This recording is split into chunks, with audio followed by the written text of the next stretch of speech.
Après la réinitialisation de notre téléphone, on est coincé sur le FRP, Data Factory Reset Protection. On va essayer de s'authentifier à ce niveau. On va faire suivant.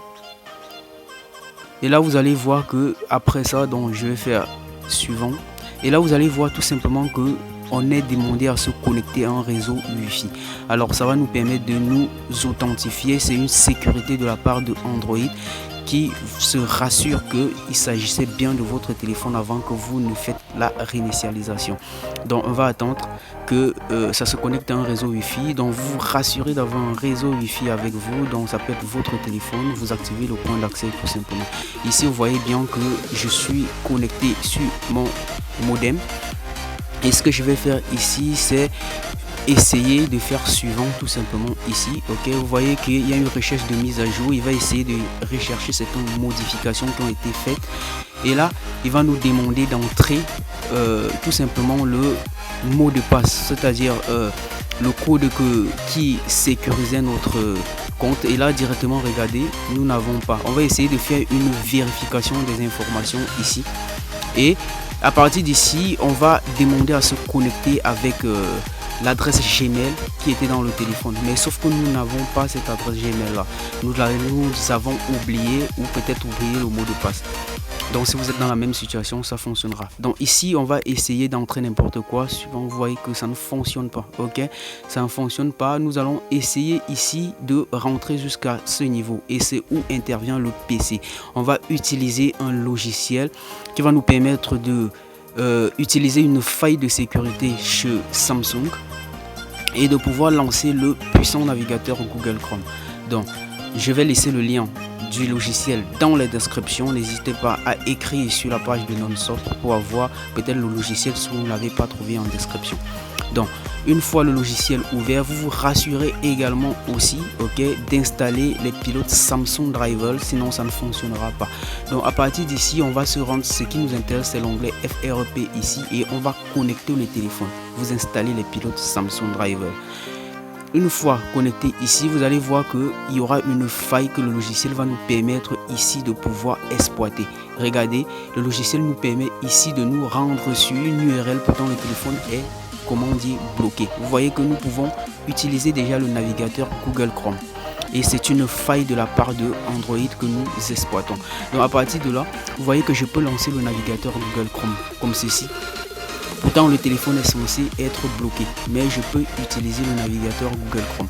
Vous voyez tout simplement que j'ai réussi à ouvrir le navigateur Google Chrome. Ici il demande de se connecter toujours, mais heureusement nous pouvons utiliser la barre de recherche tout en haut ici pour taper une URL précise et on va essayer de se rendre ici sur le site Mavel, maveltools.com. vous avez bien l'orthographe ici, ne vous trompez pas. C'est un site qui va nous permettre ici de pouvoir faire un bypass de FRP, de pouvoir entrer d'autres identifiants autres que ceux qui étaient dans le téléphone et pouvoir se loguer sans aucun problème. Donc on va attendre tout simplement et tout ça c'est grâce à la faille de sécurité de Android qui permet d'ouvrir souvent certains navigateurs pour lire les règles de confidentialité etc. Donc on attend tout simplement, la connexion est un peu lente là. Donc je vais essayer de remettre de la luminosité. Et vous voyez que nous sommes sur le site Mavel et vous voyez ici tout simplement FRP et nous allons essayer tout simplement ici d'entrer des identifiants autres, donc c'est-à-dire un code ping autre que ce qui était à l'intérieur et on va pouvoir ainsi très facilement enlever cette sécurité qui est le FRP. On va choisir ici code ping, donc vous choisissez tout simplement ici code ping et là nous allons entrer n'importe quoi 111. Là on va d'abord essayer de faire un continuer ici et là on va encore de retaper une fois et on fait OK. Parfait. Là nous avons terminé, aussi simple que ça. On va essayer de rentrer pour arriver directement au niveau où nous étions. Donc on rentre jusqu'à Home, donc jusqu'à la touche de la maison là où nous étions présentement pour l'authentification, dans la page de départ tout simplement. Donc on va se rendre à la page de départ comme ceci et on va tout configurer à nouveau et vous allez voir qu'il y aura le bouton suivant. Donc on va continuer ici, donc ici on fait suivant. Et là, suivant également. Et là, suivant aussi. Et vous allez voir ici que on a une vérification qui se fait. Et donc très bientôt, on aura terminé ici la vérification.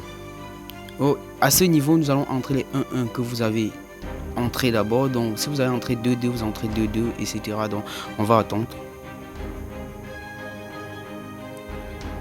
Et là directement, ce que nous allons faire, c'est ici à ce niveau, ici à ce niveau, on va tout simplement faire ignorer. Ok. Ignorer, là le tactile dérange, donc on va tout simplement attendre. Et là, vous allez voir qu'on va pouvoir tout configurer, donc on accepte tout, les contrats de licence. Et là, on va faire OK. Et là, attention, je vais tout simplement décocher ces informations ici qui sont recommandées. Donc, je vais les décocher là et faire suivant. Et là, je vais ignorer, terminer. Et vous allez voir que nous avons réussi à bypasser notre téléphone de manière très simple. Et là, vous allez voir tout simplement, nous avons l'accueil à ce niveau. C'est parfait. À la prochaine les gars.